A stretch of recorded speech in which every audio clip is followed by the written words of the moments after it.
Hello and welcome to this, our Year 11 jaunt through expanding like terms and collecting like terms. Now you're probably wondering, why is there a picture and a word saying why are quadratics so important? Well, hold your horses. I think that actually to be able to give context to what we're about to do, we need to know what the bigger picture is. And in this situation, the bigger picture is the study of quadratics. Now, yes, you did a lot of this in Year 10. All right, there's no two ways about it. You would have done quadratics to death. Hopefully not to death, but you would have solved them. You would have spent hours learning all sorts of stuff, the cross method and the quadratic formula, and hopefully somewhere along the line you found out that in what you were actually doing in all of this by solving them, and hopefully you've realized by solving them you put some sort of brackets equal to 0, that you're trying to find nothing more than where this U-shaped graph crosses the x-axis. So when you're solving quadratics, that's actually all you're doing. But to get to the point of solving a quadratic, you have to do some sort of manipulation. You have to use algebra. Don't tell everybody I said algebra. It's fine. But after all, what we're trying to do is just find crossing points. Now, quadratics are really important. If you're interested in AFL, for example, you'll notice that when we kick a ball, it probably goes in, oh my goodness, a arc. Now this thing here, funny enough, is called a parabola, which is, in my view, just another word for, oh yes, a quadratic. When you bungee jump, and I have luckily done a bungee jump, never again, to be perfectly honest with you. Maybe one day I'll post the footage, but nope. But a bungee jump, theoretically, if you were to plot time against distance, you would end up with something like, oh look, a parabola. Now these are used in all sorts of stuff and they're really, really useful, but we're running away. So just remember that everything we do in terms of this particular chapter is to do with this wonderful U-shaped thing here called a quadratic. Now, quadratics can actually be what I call them a U-shape, or in fact an N shape. And if we look in this situation here, we have an equation that gave us an N shape. What was different? Well, let's compare and contrast. Can we get them all on the screen at the same time? We can if we zoom out. And so we notice that this has got the X at the front, but this has got the X at the, hold on a moment. This value of X is positive, that value of X is positive, but in this situation, our X is negative and a positive. So these type of things are things to account for when we're doing these quadratics, because they can try and trick us. And bearing in mind, maths is nothing more than a big fat trick. And I used to have an ace graphic that used to pop in at this, but I haven't got it anymore. We just need to be careful. But again, we know that when we put this equal to 0, we can solve and find out that we have some crossing points. And there is a link between what happens in this bracket and this crossing point here. And you may already know it, but again, I don't want to rush. Let's not rush ourselves. So first things first, we need to know what the graph of y equals x squared looks for. This is the standard quadratic. This is the mother and father of all quadratics. What do we know? Firstly, this thing is symmetrical around that point there. So a standard quadratic is symmetrical around the y-axis, also known as a line x equals 0. When we say symmetrical, it means the distance from there to there is the same as the distance from there to there.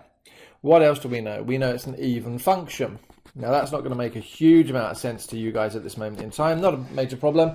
It'll make more sense when you get to methods 3 and 4. But it's an even function and it has a minimum at the point 0, 0. Now that's actually one of the most important things here.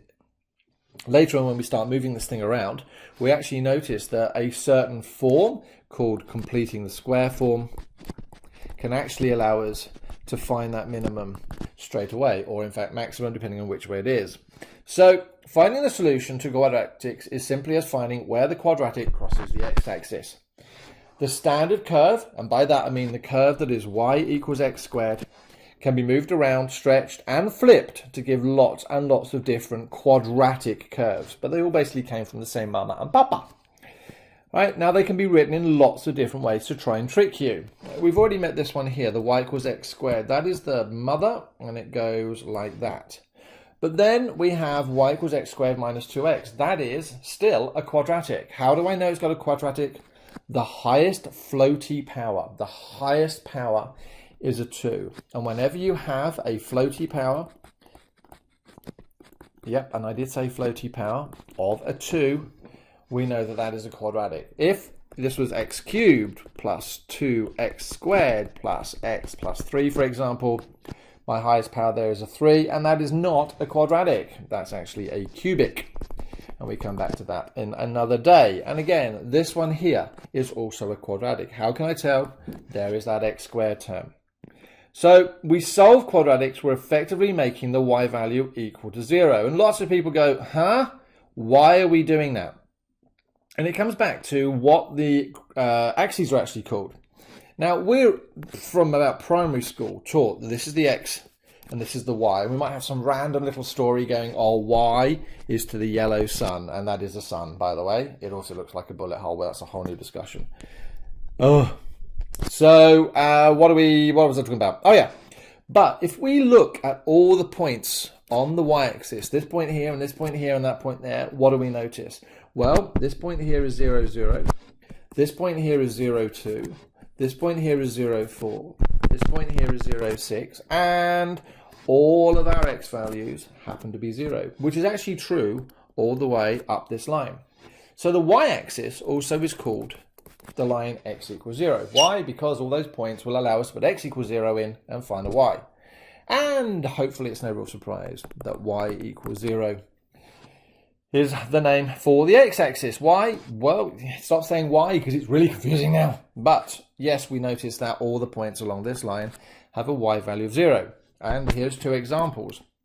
So when we have something like y is equal to 3x squared plus 2x minus 6, and we are trying to find where it crosses the x-axis, that is why we let y equal to 0. Nothing more, nothing less.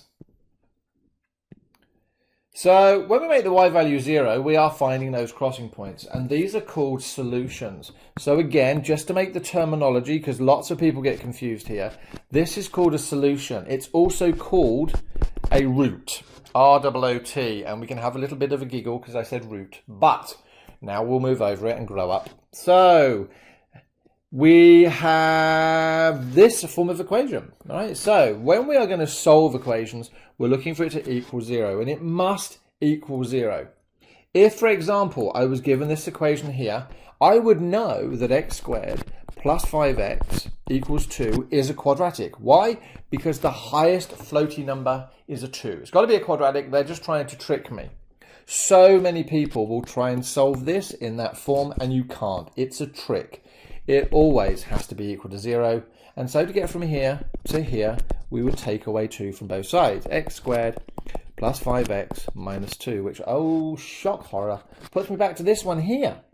And again, all of these equations that I've written here are actually the top equation, let's call it equation 1, just rearranged. This and this and this equation here, these 3 equations here are the ones that cause so many issues. Why? Because they have those things that strike fear and dread into the hearts of the world. They have fractions in them. My advice to you guys is get fractions sorted now. If you can get them sorted, the rest of methods will be so much easier, right? Know how to add them, take them away, multiply them, and divide them. And I know that sounds really childish, but deadly serious. Now, to solve equations, as I've said, we always need to have them written in the same form, and they always have to be equal to 0. We rearrange them so that we have the x squared term first, then the x term, then the integer is equal to 0, right? Now, as I say, and this is a great picture, this is me as a baby. Not really, because I don't think we had cameras back then. If there was me, you'd have seen a dinosaur in the background. And that is obviously the extent of my art skills. That looks like a cross between an alien and an ant. But anyway, and I'm not too sure why he's sitting on top of that baby, but moving on. Let's not run before we walk. We have to build up our algebra skills, and the first one to be able to do is to expand brackets, right? So expanding brackets means to multiply them out, but beware of minor signs. Basic one first, everything outside the bracket multiplies everything inside the bracket. So 4 times x is 4x, and 4 times 5 is 20. Whoop, whoop. Now, Here's this minus sign thing that we need to be careful of. Minus 3 times 4 is minus 12, and minus 3 times minus x is plus 3x. The biggest thing that throws people in methods, or in fact any year at level, is those minus signs. And to be honest, times tables. But you in year 11 now, if you can't do times tables now, it really worries me. Now we ramp up the complexity. We get it a little bit more complicated. How? Because we now have two sets of brackets. So the first set of brackets, 5 times 2x is 10x. 5 times minus 2 is minus 10. Whoop, whoop. Now we be careful of that negative sign. That is minus 3 times 4x, which is minus 12x. And minus 3 times plus 2, which is minus 6. Now we can collect like terms. So collecting like terms, basically anything with an x in it is a like term. So we've got 10x minus 12x, and again that minus sign belongs to the 12x. There's minus 2x, minus 10, minus 6, minus 16, and there is my answer. Ramping up complexity again. This is a bracket times a bracket, and if you remember, we use FOIL. Right, so first, outside, inside, last. Me, I don't remember it as FOIL, I just draw those little lines and remember myself.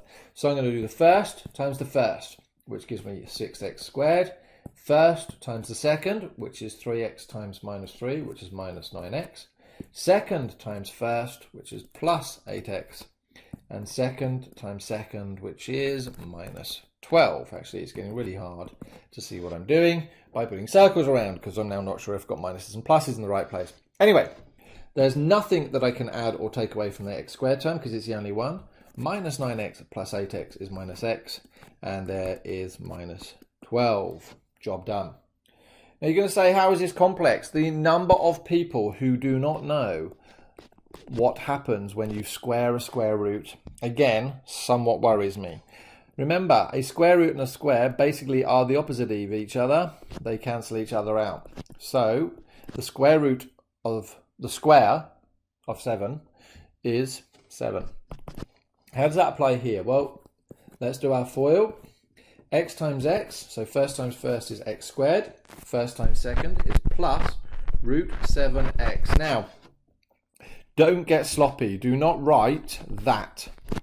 All right? Do not write that, because that might look like the root is extending over the x. Something that came back from the methods examiners was root of 7 and then x. Now, I wouldn't necessarily condone this, but you might even want to write it like that. It's very much against convention and might confuse you. But so again, FOIL, so that, and then minus, not a plus because we've got minus root 7. So minus root 7x, and then minus root 7 times root 7. Well, x squared, there's nothing I can simplify. A plus and a minus actually cancel each other out, which is good. And I end up with minus 7y, as I just said there. Root 7 times root 7 is root 7 all squared, which is basically 7. Last example here. 2x squared plus 2 root 3 times x, and put my down there, minus root 3 times x, and minus, I'm just going to say 3 because we've got a square root of 3 and a square root of 3, which will just give me the 3. 2x squared, right, 2 root 3 minus a root 3 gives me a positive root 3x minus 3. Now, if you don't know what I've just done there, you need to go back to your collecting like terms again. This is effectively the same as saying I've got two lots of something, which is called a root 3, and I'm minusing one lot of something, which is root 3, which effectively gives me the root 3. And then I put the x in. So when you collect like terms, remember you collect them, the terms that are the same. All right, remember x squared terms are not the same as x terms. And I think of this as apples and square apples and all sorts of stuff. So a very basic example, 3x plus 4x is 7x minus 3, because there's no other numbers to do with this one. And 2x squared minus x squared, because they're like terms, becomes just x squared. 3x and 2x, or plus 3x plus 2x is plus 5x. And again, just that number 4. All right, that's the end of this one.